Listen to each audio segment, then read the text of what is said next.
प्रेम से बोलिए श्री सत्यनारायण भगवान की जय। प्यारे भक्तों, आज चैत्र पूर्णिमा के शुभ अवसर पर आप सभी रसपान करेंगे श्री सत्यनारायण भगवान की व्रत कथा। श्री सत्यनारायण भगवान विष्णु का एक विशेष रूप है जो सत्य और धर्म के पालन करता माने जाते हैं। सत्य का अर्थ है सच्चाई और नारायण का अर्थ है ईश्वर या परमात्मा। सत्यनारायण भगवान का रूप ऐसा है जो लोगों को सत्य बोलने और धर्म के मार्ग पर चलने की प्रेरणा देता है। इसका व्रत और पूजा विशेष रूप से विश्वास, सत्य और अच्छाई के महत्व को समझाने के लिए किया जाता है। सत्यनारायण व्रत में भगवान विष्णु की पूजा की जाती है जो जीवन में सुख, शांति, समृद्धि और पापों से मुक्ति का मार्ग प्रशस्त करता है। सत्यनारायण व्रत की कथा में यह बताया जाता है कि भगवान सत्यनारायण की पूजा से भगवान विष्णु की कृपा प्राप्त होती है और व्यक्ति के सभी कष्ट समाप्त हो जाते हैं। तो आइए प्यारे भक्तों, आज के इस पावन दिन में रसपान करते हैं श्री सत्यनारायण भगवान जी की व्रत कथा। प्रेम से बोलिए सत्यनारायण भगवान की जय। जय श्री गणेश। एक समय की बात है, नैमिषारण्य तीर्थ में सौनकादि 88,000 ऋषियों ने श्री सूत जी से पूछा, हे प्रभु, इस कलयुग में वेद विद्या रहित मनुष्य को प्रभु भक्ति किस प्रकार मिल सकती है तथा उनका उद्धार कैसे होगा? हे मुनि श्रेष्ठ, कोई ऐसा तप बताइए जिससे थोड़े समय में ही पुण्य मिले और मनोवांछित फल भी मिल जाए। इस प्रकार की कथा सुनने की हम इच्छा रखते हैं। सर्व शास्त्रों के ज्ञाता सूत जी बोले, हे वैष्णवों, मैं पूज्य आप सभी ने प्राणियों के हित की बात पूछी है, इसलिए मैं एक श्रेष्ठ व्रत को आप लोगों को बतलाऊंगा जिसे नारद जी ने लक्ष्मी नारायण जी से पूछा था और लक्ष्मीपति ने मुनि श्रेष्ठ नारद जी से कहा था। आप सब इसे ध्यान से सुनिए। एक समय की बात है, योगीराज नारद जी दूसरों के हित की इच्छा लिए अनेकों लोकों में घूमते हुए मृत्यु लोक में आ पहुंचे। यहाँ उन्होंने अनेक योनियों में जन्मे प्राय सभी मनुष्यों को अपने कर्मों द्वारा अनेकों दुख से पीड़ित देखा। उनका दुख देख नारद जी सोचने लगे कि कैसा यत्न किया जाए इसके करने से निश्चित रूप से मानव के दुखों का अंत हो जाए। इसी विचार पर मनन करते हुए वह विष्णु लोक में गए। वह देवों के इस भगवान नारायण की स्तुति करने लगे, जिनके हाथों में शंख, चक्र, गदा और पद्म थे, गले में वरमाला पहने हुए थे। स्तुति करते हुए नारद जी बोले, हे भगवान, आप अत्यंत शक्ति से संपन्न हैं। मन तथा वाणी भी आपको नहीं पा सकती है। आपका यदि मध्य तथा अंत नहीं है, निर्गुण स्वरूप सृष्टि के कारण भक्तों के दुख को दूर करने वाले, आपको मेरा नमस्कार है। नारद जी की स्तुति सुन विष्णु भगवान बोले, हे मुनि श्रेष्ठ, आपके मन में क्या बात है? आप किस काम के लिए पधारे हैं, उसे निसंकोच कहो। इस पर नारद मुनि बोले कि मृत्यु लोक में अनेक योनियों में जन्मे मनुष्य अपने कर्मों के द्वारा अनेकों दुख से दुखी हो रहे हैं। हे नाथ, आप मुझ पर दया रखते हैं तो बताइए कि वो मनुष्य थोड़े प्रयास से ही अपने दुखों से कैसे छुटकारा पा सकते हैं।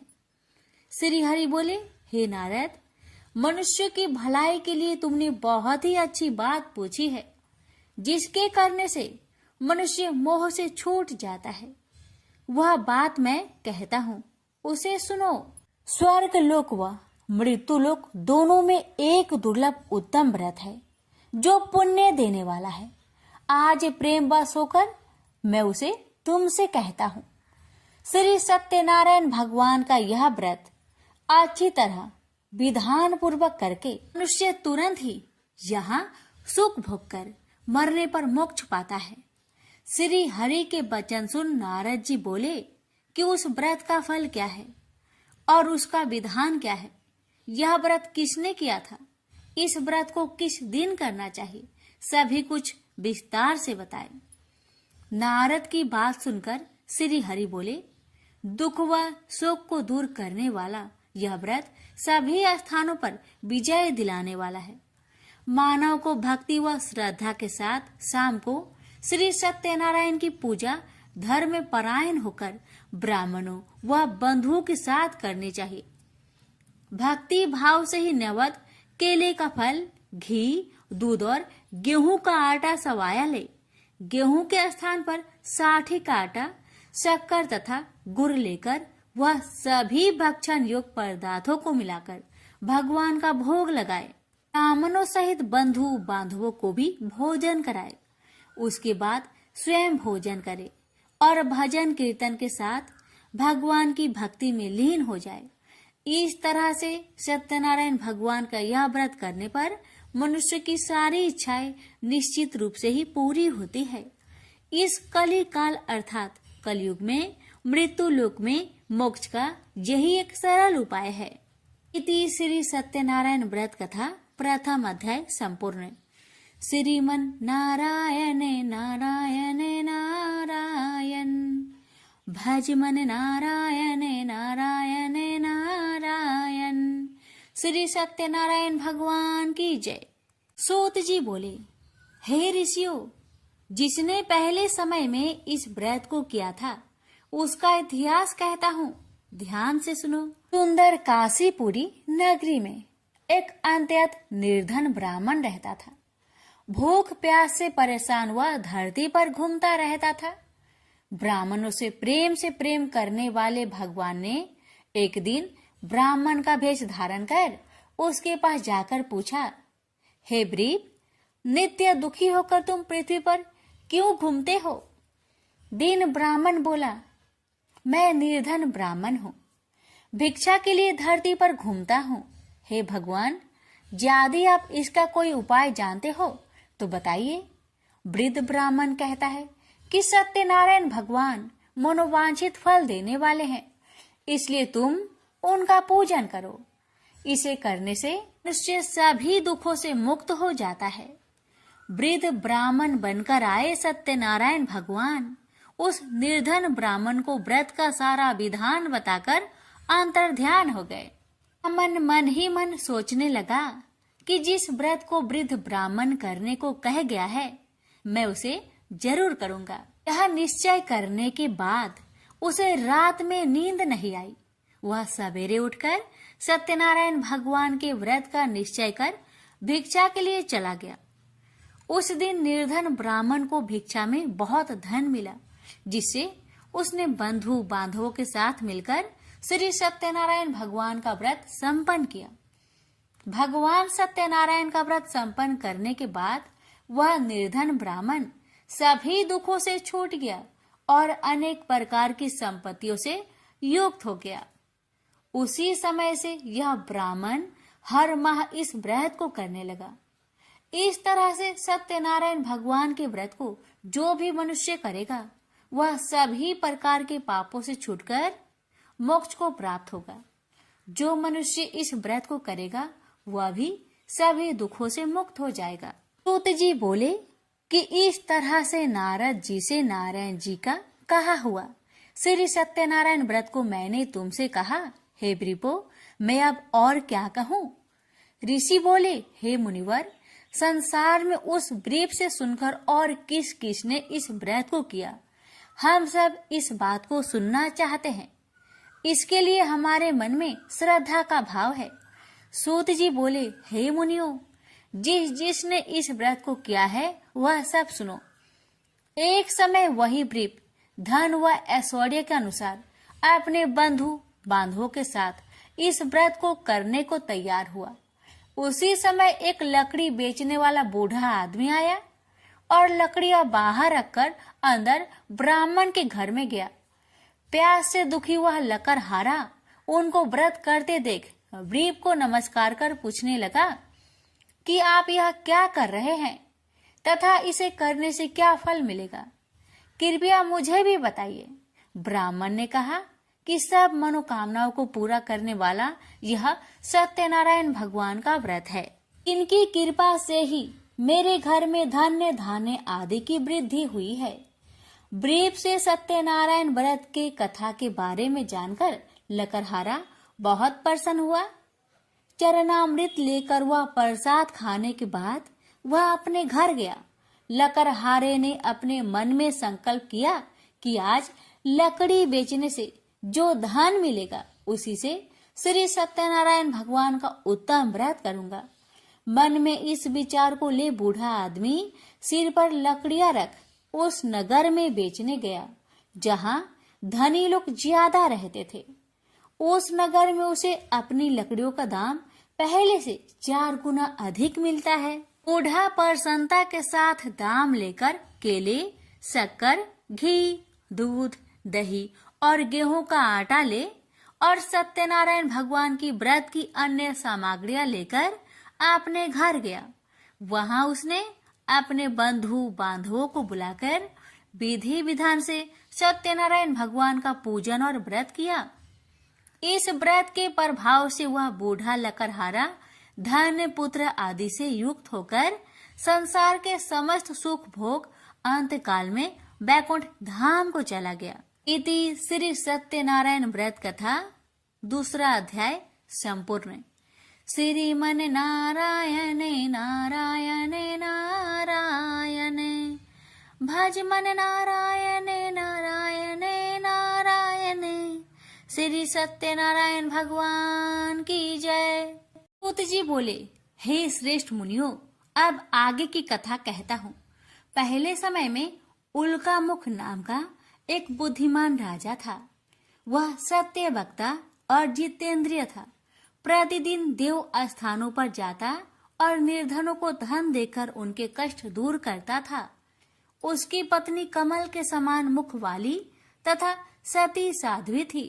भद्रशिला नदी के तट पर उन दोनों ने श्री सत्यनारायण भगवान का व्रत किया। उसी समय साधु नाम का एक वैश्य आया। उसके पास व्यापार करने के लिए बहुत सा धन भी था। राजा को व्रत करते देखकर वह विनय के साथ पूछने लगा, हे राजन, भक्ति भाव से पूर्ण होकर आप यह क्या कर रहे हैं? मैं सुनने की इच्छा रखता हूँ, तो आप मुझे बताए। राजा बोले, हे साधु, अपने बंधु बांधवों के साथ पुत्र आदि की प्राप्ति के लिए एक महाशक्तिमान श्री सत्यनारायण भगवान का व्रत व पूजन कर रहा हूँ। राजा के वचन सुन साधु आदर से बोला, हे राजन, मुझे इस व्रत का सारा विधान कहिए। आपके कथा अनुसार मैं भी इस व्रत को करूंगा। मेरी भी संतान नहीं है और इस व्रत को करने से निश्चित रूप से मुझे संतान की प्राप्ति होगी। राजा से व्रत का सारा विधान सुनकर व्यापार से निवृत्त हो वह अपने घर गया। साधु वैश्य ने अपनी पत्नी को संतान देने वाले इस व्रत का वर्णन कह सुनाया और कहा कि जब मेरी संतान होगी तब मैं इस व्रत को करूंगा। साधु ने इस तरह के वचन अपनी पत्नी लीलावती से कहे। एक दिन लीलावती पति के साथ आनंदित हो सांसारिक धर्म में प्रवृत्त होकर सत्यनारायण भगवान की कृपा से गर्भवती हो गई। 10वें महीने में उसके गर्भ से एक सुंदर कन्या ने जन्म लिया। दिनों दिन वह ऐसे बढ़ने लगी जैसे कि शुक्ला पक्ष का चंद्रमा बढ़ता है। माता पिता ने अपनी कन्या का नाम कलावती रखा। एक दिन लीलावती ने मीठे शब्दों में अपने पति को याद दिलाया कि आपने सत्यनारायण भगवान के जिस व्रत को करने का संकल्प किया था उसे करने का समय आ गया है। आप इस व्रत को करिए। साधु बोला कि हे प्रिय, इस व्रत को मैं उसके विवाह पर करूंगा। इस प्रकार अपनी पत्नी को अवशासन देकर वह नगर को चला गया। कलावती पिता के घर में रह वृद्धि को प्राप्त हो गई। साधु ने एक बार नगर में अपनी कन्या को सखियों के साथ देखा तो तुरंत ही दूत को बुलवाया और कहा कि मेरी कन्या की योग वर देखकर आओ। साधु की बात सुनकर दूत कंचन नगर में पहुंचा और वहां देखभाल कर लड़की के सुयोग बनिक पुत्र को ले आया। सुयोग लड़के को देख साधु ने बंधु बांधवों को बुलाकर अपनी पुत्री का विवाह कर दिया। लेकिन दुर्भाग्य की बात ये कि साधु ने अभी भी श्री सत्यनारायण भगवान का व्रत नहीं किया। इस पर श्री भगवान क्रोधित हो गए और श्राप दिया कि साधु को अत्यधिक दुख मिले। अपने कार्य में कुशल साधु बनिया जमाई को लेकर समुद्र के पास स्थित होकर रत्नासारपुर नगर में गया। वहां जाकर दामाद ससुर दोनों मिलकर चंद्रकेतु राजा के नगर में व्यापार करने लगे। एक दिन भगवान सत्यनारायण की माया से एक चोर राजा का धन चुराकर भाग रहा था। उसने राजा के सिपाहियों को अपना पीछा करते देख चुराया हुआ धन वहां रख दिया जहां साधु अपने जमाई के साथ ठहरा हुआ था। राजा के सिपाहियों ने साधु वैश्या के पास राजा का धन पड़ा देखा तो वह ससुर जमाई दोनों को बांधकर प्रसन्नता से राजा के पास ले गए और कहा कि उन दोनों चोरों को हम पकड़ लाए हैं, आप आगे की कार्रवाई की आज्ञा दे। राजा की आज्ञा से उन दोनों को कठिन कारावास में डाल दिया गया और उनका सारा धन भी उनसे छीन लिया गया। श्री सत्यनारायण भगवान के शराप से साधु की पत्नी भी बहुत दुखी हुई। घर में जो धन रखा था उसे चोर चुरा ले गए। शारीरिक तथा मानसिक पीड़ा व भूख प्यास से अति दुखी हो अन्न की चिंता में कालावती के ब्राह्मण के घर गई। वहां उसने श्री सत्यनारायण भगवान का व्रत होते देखा। फिर कथा भी सुनी। वह प्रसाद ग्रहण कर वह रात को घर वापस आई। माता ने कलावती से पूछा कि हे पुत्री, अब तक तुम कहाँ थी, तेरे मन में क्या है? कलावती ने अपने माता से कहा, हे माता, मैंने एक ब्राह्मण के घर में श्री सत्यनारायण भगवान का व्रत देखा है। कन्या के वचन सुन लीलावती भगवान की पूजन की तैयारी करने लगी। लीलावती ने परिवार व बंधुओं सहित सत्यनारायण भगवान का पूजन किया और उनसे वर मांगा कि मेरे पति तथा जमाई शीघ्र घर आ जाए। साथ ही यह भी प्रार्थना की कि हम सबका अपराध क्षमा करे।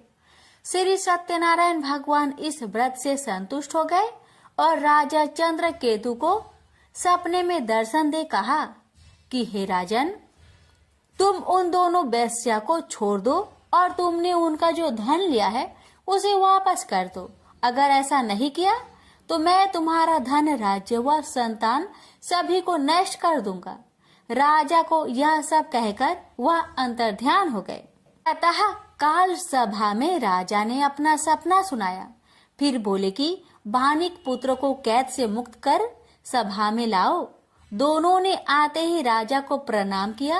राजा मीठी बानी से बोला, हे महानुभावो, भाग्यवश ऐसा कठिन दुख तुम्हें प्राप्त हुआ है, लेकिन अब तुम्हें कोई भय नहीं है।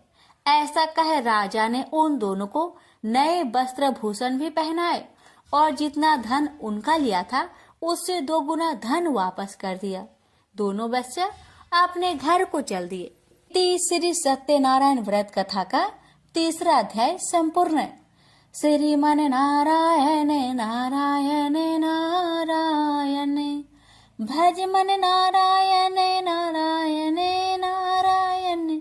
श्री सत्यनारायण भगवान की जय। सूत जी बोले, वैश्या ने मंगलाचार कर अपनी यात्रा आरंभ की और अपने नगर की ओर चल दिया। उसके थोड़ी दूर जाने पर एक दंड वेशधारी श्री सत्यनारायण ने उनसे पूछा, हे साधु, तेरी नाव में क्या है? अभिमानी बानिक हंसता हुआ बोला, हे दंडी, आप क्यों पूछते हो? क्या धन लेने की इच्छा है? मेरी नाव में तो बेल व पत्ते भरे हुए हैं। वैश्या के कठोर वचन सुन भगवान बोले, तुम्हारा वचन सत्य हो। दंडी ऐसे वचन कहे वहां से दूर चले गए। कुछ दूर जाकर समुद्र के किनारे बैठ गए। दंडी के जाने के बाद साधु वैश्या ने नित्य क्रिया के पश्चात नाव को ऊंची उठते देखकर अचंभा माना और नाव में बेल पत्ते आदि देख वह मूर्छित हो जमीन पर गिर पड़ा। मूर्छा खोलने पर वह अत्यंत शोक में डूब गया। तब उसका दामाद बोला कि आप शोक ना मनाए, यह डंडी का श्राप है, इसलिए हमें उनकी शरण में जाना चाहिए, तभी हमारी मनोकामना पूरी होगी। दामाद की बात सुनकर वह डंडी के पास पहुंचा और अत्यंत भक्ति भाव नमस्कार करके बोला, मैंने आपसे जो असत्य वचन कहे थे उनके लिए मुझे क्षमा दे। ऐसा कहकर महान शोकातुर हो रोने लगा। डंडी भगवान बोले, हे बानिक पुत्र, मेरी आज्ञा से बार बार तुम्हें दुख प्राप्त हुआ है, तू मेरी पूजा से विमुख हुआ। साधु बोला, हे भगवान, आपकी माया से ब्रह्मा आदि देवता भी आपके रूप को नहीं जानते, तब मैं अज्ञानी कैसे जान सकता हूँ? आप प्रसन्न होइए, अब मैं सामर्थ्य के अनुसार आपकी पूजा करूंगा। मेरी रक्षा करो और पहले के समान नौका में धन भर दो। साधु वैश्य के भक्ति पूर्वक वचन सुनकर भगवान प्रसन्न हो गए और उसकी इच्छा अनुसार वरदान देकर अंतर ध्यान हो गए। ससुर जमाई जब नाव पर आए तो नाव धन से भरी हुई थी। फिर वही अपने अन्य साथियों के साथ सत्यनारायण भगवान का पूजन कर अपने नगर को चल दिए।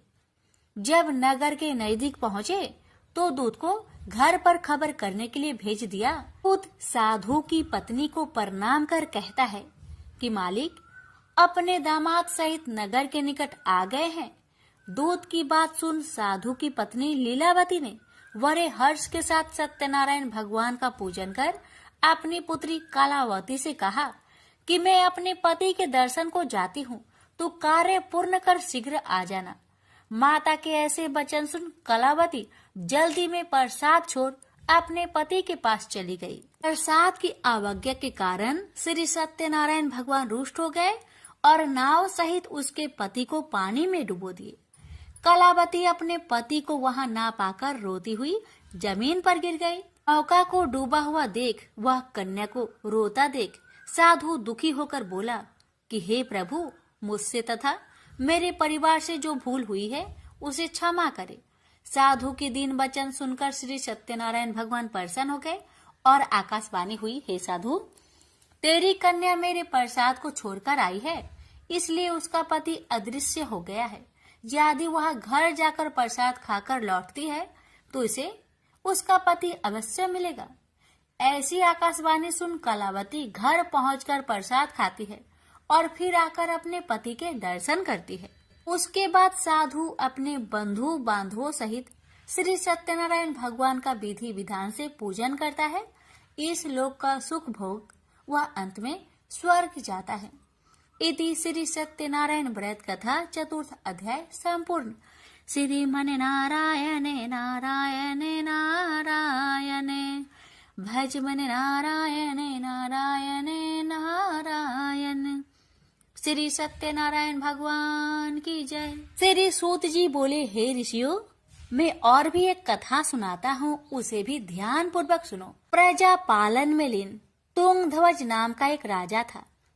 उसने भी भगवान का प्रसाद त्याग कर बहुत ही दुख प्राप्त किया।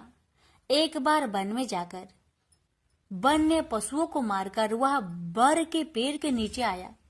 वहां उसने ग्वालों को भक्ति भाव से अपने बंधुओं सहित सत्यनारायण भगवान का पूजन करते देखा। अभिमान बस राजा ने उन्हें देखकर भी पूजा स्थान में नहीं गया, न ही उसने भगवान को नमस्कार किया। ग्वालों ने राजा को प्रसाद दिया, लेकिन उसने वह प्रसाद नहीं खाया और प्रसाद को वही छोड़कर वह अपने नगर को चला गया। जब वह नगर में पहुंचा तो वहां सब कुछ तहस नहस हुआ पाया, तो वह शीघ्र ही समझ गया कि यह सब भगवान ने ही किया है। वह दोबारा ग्वालों के पास पहुंचा और विधि पूर्वक पूजा कर प्रसाद खाया, तो श्री सत्यनारायण भगवान की कृपा से सब कुछ पहले जैसा हो गया। दीर्घ काल तक सुख भोगने के बाद मरोना उपरांत उसे स्वर्ग लोक की प्राप्ति हुई। तो मनुष्य परम दुर्लभ इस व्रत को करेगा तो भगवान सत्यनारायण की अनुकंपा से उसे धन्य धान्य की प्राप्ति होगी। निर्धन धनी हो जाता है और भय मुक्त हो जीवन जीता है। संतानहीन मनुष्य को संतान सुख मिलता है और सारे मनोरथ पूर्ण होने पर मानव अंत काल में वैकुंठ धाम को जाता है। सूत जी बोले, जिन्होंने पहले इस व्रत को किया है, अब उनके दूसरे जन्म की कथा कहता हूँ। वृद्ध संतानंद ब्राह्मण ने सुदामा का जन्म लेकर मोक्ष की प्राप्ति की। लकरहारे ने अगले जन्म में निषाद बनकर मोक्ष प्राप्त किया। उल्का मुख नाम का राजा दशरथ होकर बैकुंठ को गए। साधु नाम के वैश्य ने मोर ध्वज बनकर अपने पुत्र को आरे से चीरकर मोक्ष पाया। महाराज तुंग ध्वज ने स्वयंभू होकर भगवान में भक्ति युक्त हो कर्म कर मोक्ष पाया। श्री सत्यनारायण व्रत कथा का 5वां अध्याय संपूर्ण हुआ।